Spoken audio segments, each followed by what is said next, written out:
Welcome back to Celebrity Radio. It's Alex Belfield talking to two of the country's biggest stars and two of my favourite people. Martin and Shirlie Kemp have got a brand new album out called In the Swing of It.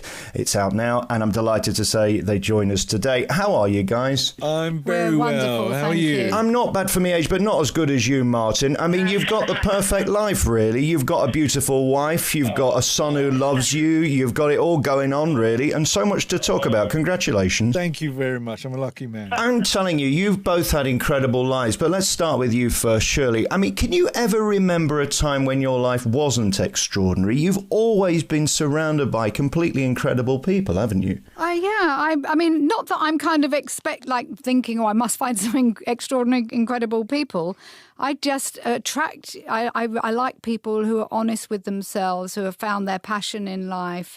And I love music, and that seems to draw some really nice people around me. Let's go back to the beginning. When did you first meet? Can you remember the first time? It was a theatre after show for a show called Yakety Yak. It was all the McGann brothers. And I'd gone to this show. I didn't dress up. I just thought, I'm just going to theatre. It'll be dark. No one will see me. I'll nip in and out. And then my friend said to me, David said, Spandau are here, Martin Kemp's here. So I'd fancied Martin, and all my friends knew, so I didn't stop going on about it. And he said, I'll bring Martin over. And I was like, no, please, don't bring him over. I've not got no makeup on. I look horrible, please. And when you can hear yourself panicking, not tonight, I can't meet him now. And then Martin's walking over. And I'm like, it's too late. Here he is. He's walking towards me. But the thing I noticed was, oh, no, he's got more makeup on than I have. He's dressed up to the nines in this big silk jacket. It was 1982. It was the year of makeup for boys. New romantics.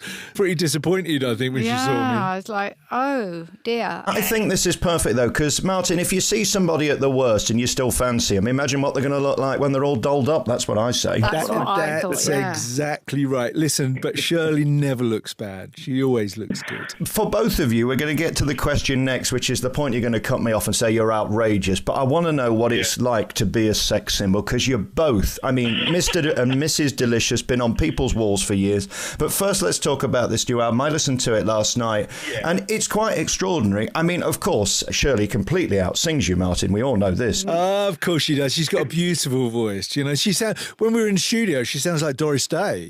She's great. Which is one of the reasons we wanted to take the whole swing thing on. Because Shirlie's voice was just so perfect for it. But I love Martin's voice as well. I really loved when we the producer put our voices together, because I had no idea it'd work.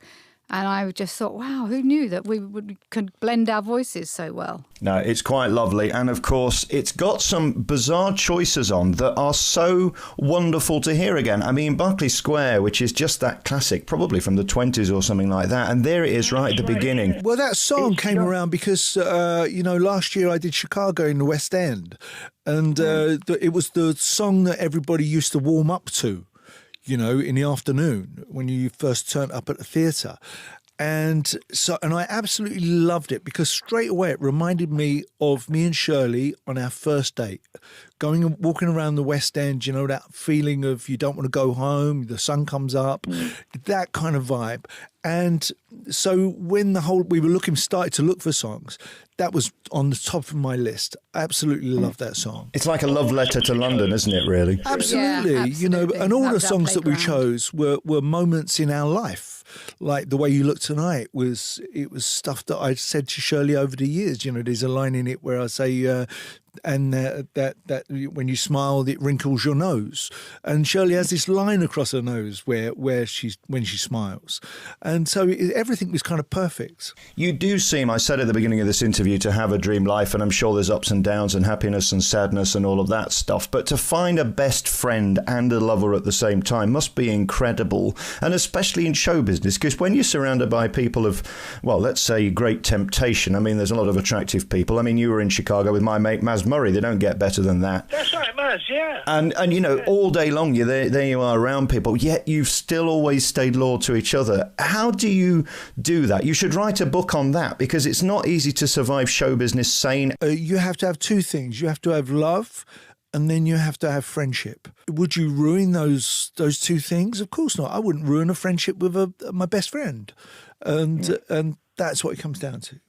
And then there's another element. Then you have kids, and one of them becomes a bigger star than both of you. And there we are on the radio listening to Roman, of course, in the jungle at the moment. You must be incredibly proud. In the first episode, he called you his hero, Martin. It doesn't get better than that. Oh, listen, Roman and I have a really lovely relationship. We just... we're really close, and you know me and Roman. We take the mick out of each other, no end.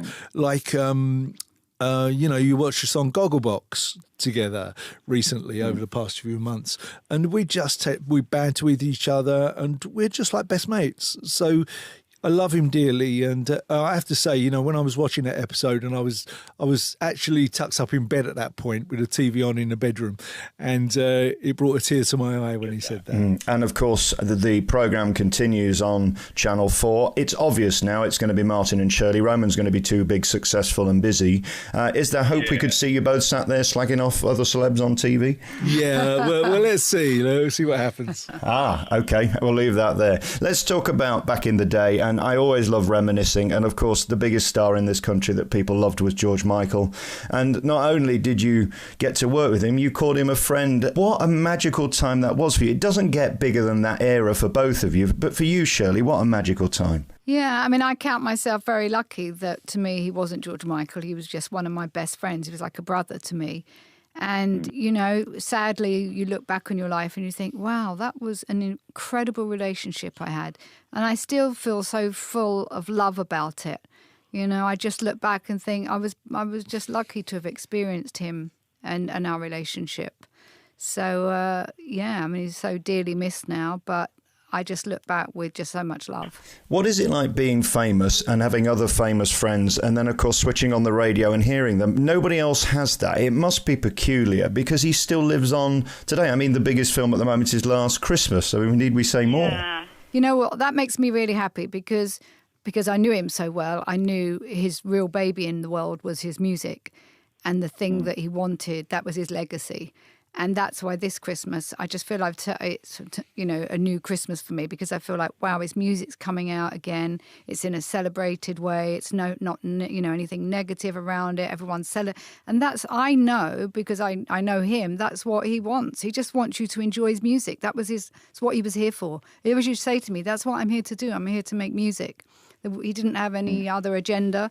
It was, I want to make amazing music. And then we talk about your life on stage, of course. And what's amazing about it, Martin, is that global success. There I was just the other week driving through New York and you're on the radio there. Does that ever become normal when you switch your sort of car on in Barbados and there you are, whether you're in Spain, Bangkok or Bangladesh, there you are. Do you know what? It's a funny thing, because the older you get, the more removed you are from that kid you were.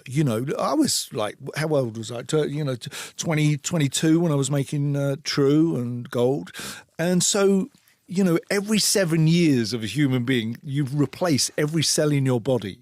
And so we are completely different people. And when I look back at those records, I kind of get the same out of it as you do or as somebody else does. They're kind of like soundtracks of pictures in my head of what was going on at that point. But I think I get the same amount of enjoyment as you do. There's no difference.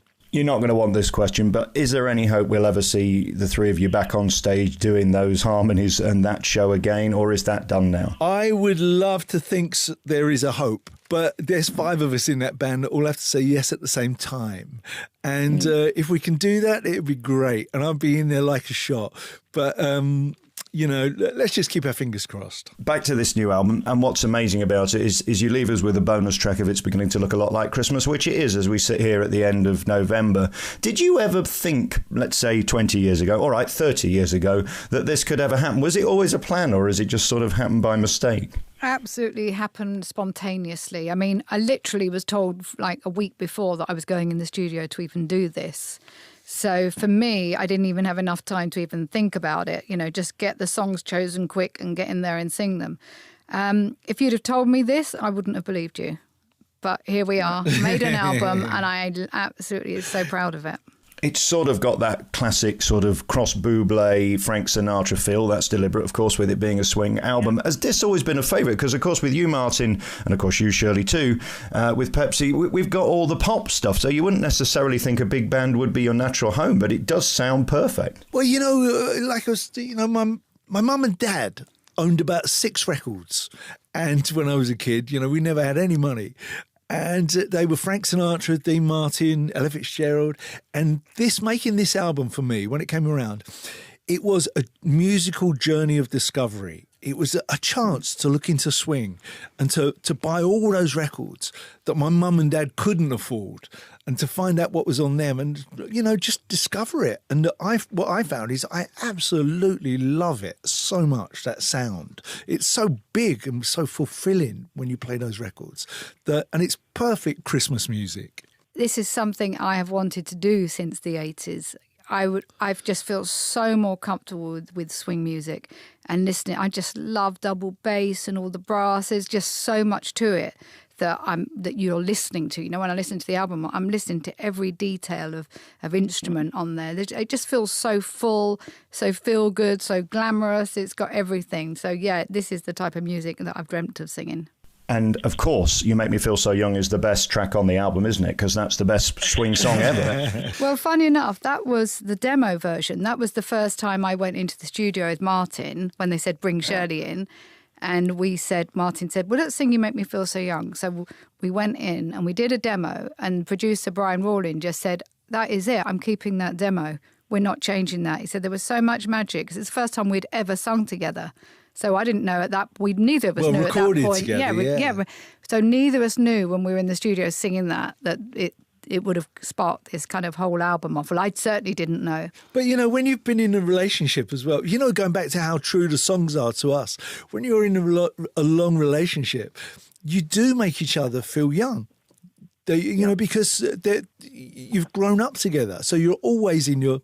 I always believe that everybody's brain stops when they're 28 and you're in that mode, And I think that's what happens in a long relationship as well. You stop at a certain point and you're always young. Congratulations on everything. The new album, Martin and Shirley, is out now. You can get it in stores and online. It's been so lovely talking to you both. Keep on keeping on, won't you? Thank you very much. Thank you so much.